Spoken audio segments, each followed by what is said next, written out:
లెబనాన్పై Israel భీకర దాడుల నేపథ్యంలో హర్ముజ్ను మళ్లీ మూసివేస్తున్నట్లు ఇరాన్ ప్రకటించిన సంగతి తెలిసిందే. కాల్పుల విరమణ ఒప్పందం నుంచి వైదొలుగుతామని హెచ్చరించింది.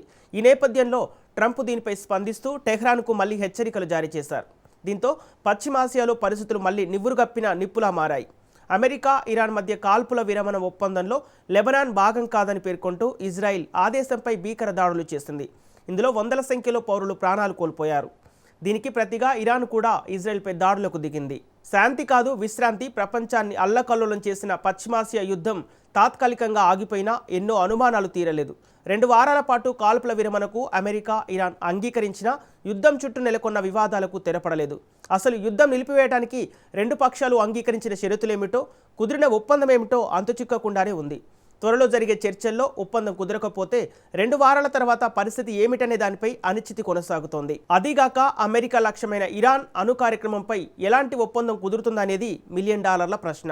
కాల్పుల విరమణ ఒప్పందానికి ఇరుపక్షాలు అంగీకరించగానే ముడి చమురు ధర $92కు దిగి వచ్చింది. ప్రపంచ స్టాక్ మార్కెట్లు భారీగా కోలుకున్నాయి. హర్ముజ్ జలసంధి మీదుగా చమురు ట్యాంకర్లు ఇక నుంచి స్వేచ్ఛగా ప్రయాణించే అవకాశం ఉన్నా ఇందుకోసం విధించుకున్న నిబంధనలపై స్పష్టత లేదు. కొరవడిన స్పష్టత, కాల్పుల విరమణకు ఇరాన్ ప్రతిపాదించిన 10 అంశాల ఫార్ములాకు అంగీకరించినట్లు అమెరికా అధికార యంత్రాంగం ఎక్కడా అంగీకరించలేదు. ఇరాన్పై ఆంక్షలను ఎత్తివేయటానికి, ఆస్తులను విడుదల చేయడానికి, హర్ముజ్పై ఇరాన్కు నియంత్రణ బాధ్యతలను అప్పగించడానికి ఆమోదం తెలుపుతున్నట్లు చెప్పలేదు. కాల్పుల విరమణపై ఇరాన్ 2 భాషల్లో ప్రకటన విడుదల చేసింది. తాము యురేనియం శుద్ధి చేసుకోవటం అమెరికాకు అంగీకార యోగ్యమే అని పార్సీ భాషలో ప్రకటనలో పేర్కొంది.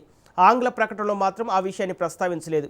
యురేనియం శుద్ధికి సంబంధించి పార్సీలో చేసిన ప్రకటన మోసపూరితమని ట్రంప్ అన్నారు. హర్ముజ్ జలసంధిలో ప్రయాణించే నౌకల నుంచి తాము ఒమెన్ రుసుములు వసూలు చేసే నూతన విధానాన్ని రూపొందించేందుకు ప్రస్తుతం ఒప్పందం వీలు కల్పిస్తుందని ఇరాన్ తెలిపింది. ఇలా వచ్చే ఆదాయాన్ని తమ దేశ పునర్నిర్మాణానికి ఉపయోగిస్తామని పేర్కొంది. అయితే రుసుముల వసూలుకు గల్ఫ్ అరబ్ దేశాలు సహా ఇతర దేశాలు అంగీకరించే అవకాశాలు దాదాపుగా లేవు.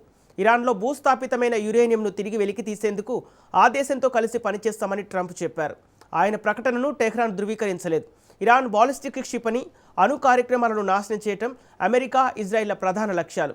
వాటి భవిష్యత్తు ఏంటన్న దానిపై ప్రస్తుత ఒప్పందంలో స్పష్టత లేదు. యుద్ధం నిలిపివేత లెబనాన్కు వర్తిస్తుందని పాక్ పేర్కొంది. కానీ ఒప్పందంలో లెబనాన్ను చేర్చలేదని ట్రంప్ చెప్పారు.